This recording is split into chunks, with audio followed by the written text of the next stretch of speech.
reading from Matthew 25, the second chapter, verses 13 through 15. Now, after they had left, an angel of the Lord appeared to Joseph in a dream and said, "Get up, take the child and his mother, and flee to Egypt, and remain there until I tell you, for Herod is about to search for the child to destroy him."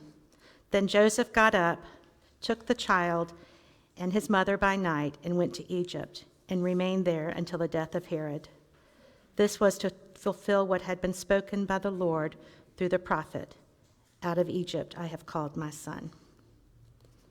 This word of the Lord.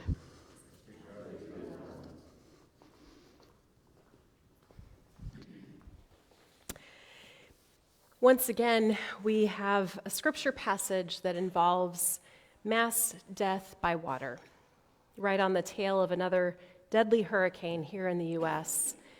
May these stories that are deeply troubling continue to trouble us, and may we also receive God's hope and comfort today.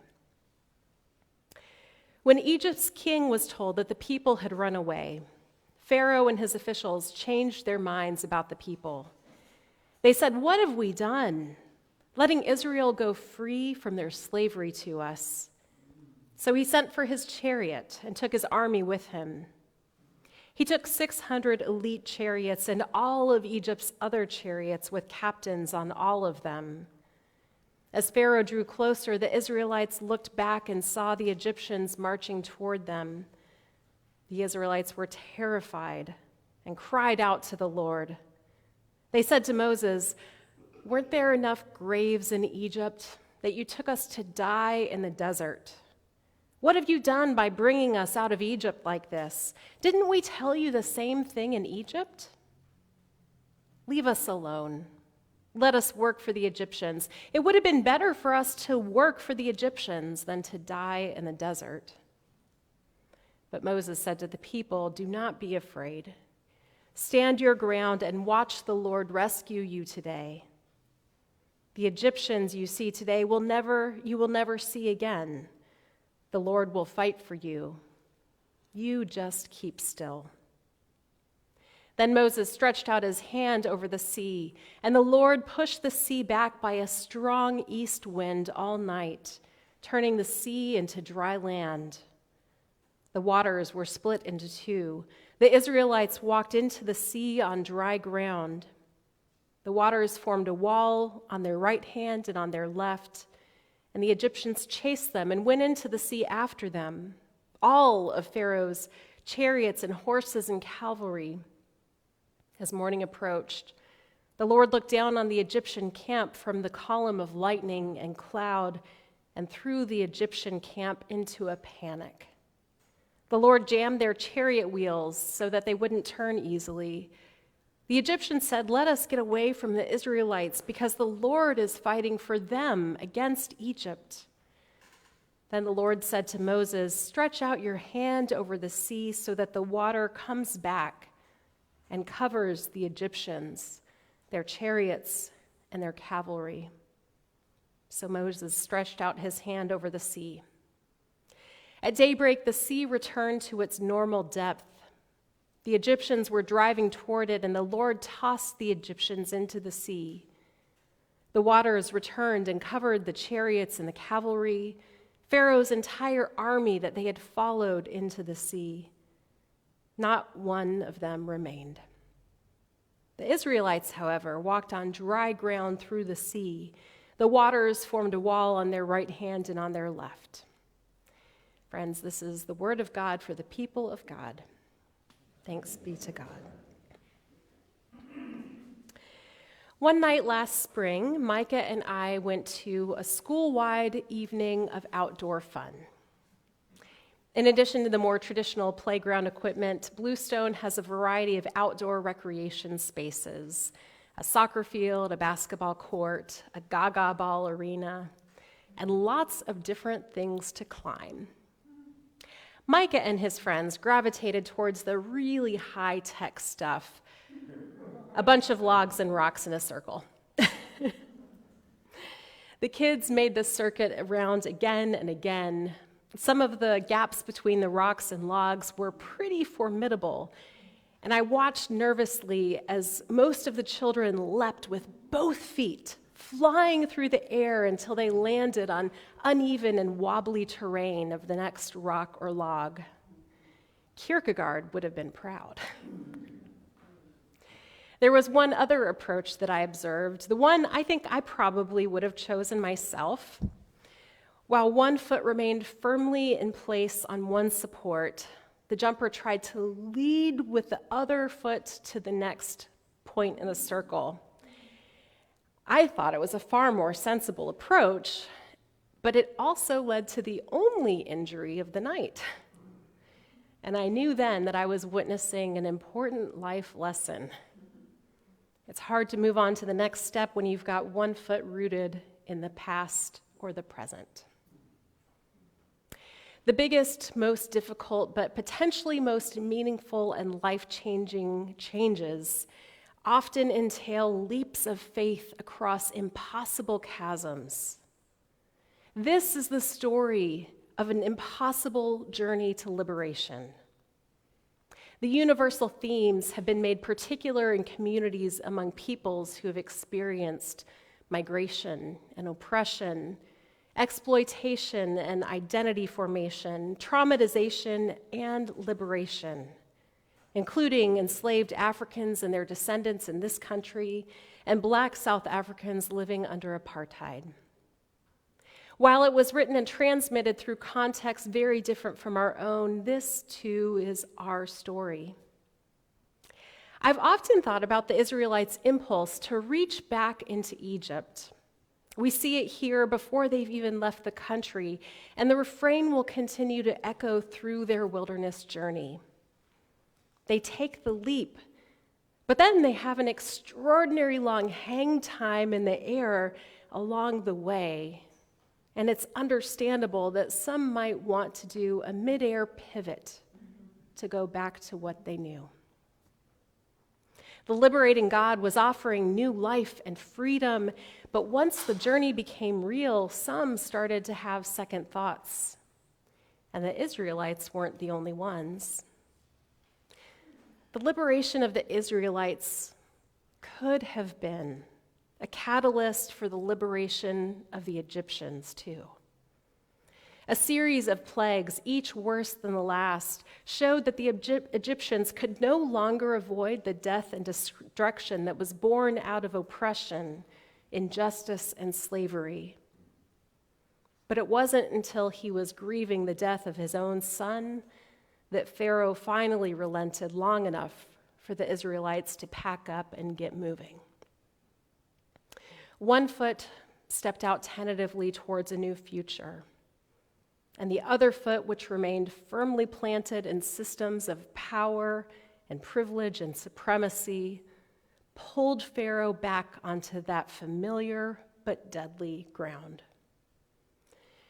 The reality of what he was about to lose started to sink in, and he wasn't ready to give up the power and privilege of empire, even when it brought death and destruction. The impulse to maintain familiar systems might not be too difficult for us to understand.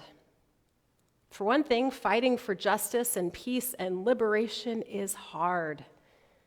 Just going with the flow and maintaining the status quo is far easier. And as long as the status quo is basically working for you, why not?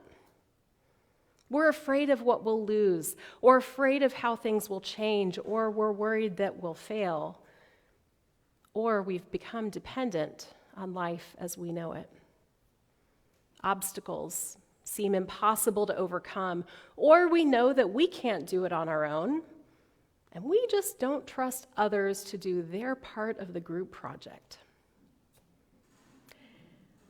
I think it's clear that in our context, we are not the Israelites. We're the Egyptians. Most of us enjoy at least some forms of privilege by virtue of race or ethnicity, nationality, gender, economic status, or education, just to name a few. And that doesn't make us bad people. It's just where we are situated in unjust systems. We may even see the inherent evil of the systems that oppress and disadvantage of other people, but if we don't understand that they also hurt those of us who are privileged by them, then we're missing the bigger picture.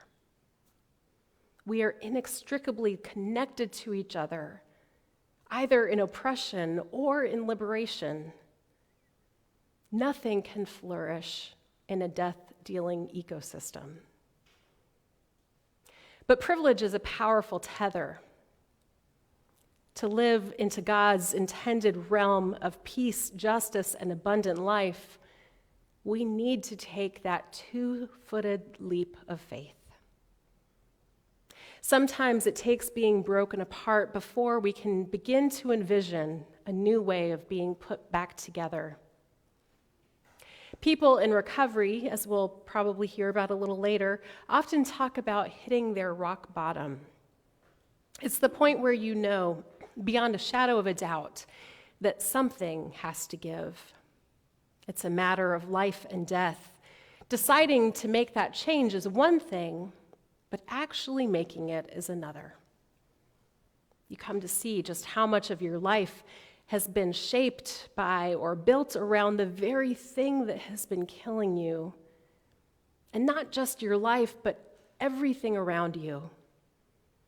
You can't go on living the way that you've been living. And in the same way, privilege and power are just as addictive. Changing entire systems that have been designed to protect and strengthen themselves seems in and of itself like an impossible task. It's just easier to keep doing things the way that we've been doing them, even if it's killing us. It doesn't take much digging around the world to see the brokenness around us, and we want to fix it. And so we reach out to help. And as the helpers, we are usually the ones who are determining the strategies and setting the pace. We decide what levels of discomfort the comfortable can tolerate and how much we can give and where it should go.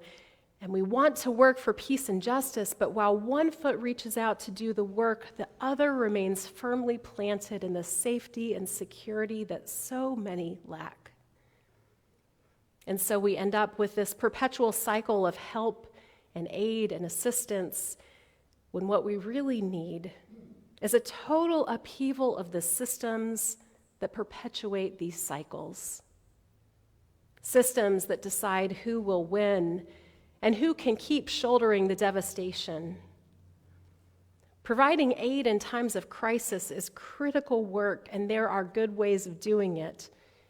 And there are some really bad ways of doing it. But the whole system rests on the vast inequalities in wealth and access to resources. I'm inspired by the way the Peace and Global Witness offering is used in local communities and around the globe. But wouldn't it be better if that need was made obsolete? My friend and colleague Janice lives under the poverty line in eastern Kentucky, which actually makes her one of the more privileged. She's surviving, but there isn't much above and beyond her subsistence. Since the devastating floods this summer, she has been working tirelessly to meet the needs that she can, and she's still finding communities that haven't yet been reached by any recovery efforts. She's making connections, she's bringing donations where they're needed and exchanging them for more donations that will meet needs in other communities. And recently she reflected, "What I know for sure today is God might not be calling me to give away everything in my house, yet God is calling me to be willing to do so. And if God does call me to do that at some point, then God will give me space and dreams that I can't even begin to imagine. I am my sister's keeper, and I am my brother's keeper. I might just be keeping these possessions until they have a place to keep them. So let's not limit what God can do in and through us for God will give us more than we can ever ask or imagine. Janice is far more nimble than I am, and here she is praying for strength and the willingness to take even greater leaps of faith. She has gone and is ready to go where God has called her, to jump with both feet and soar into the space and dreams that she can't begin to imagine.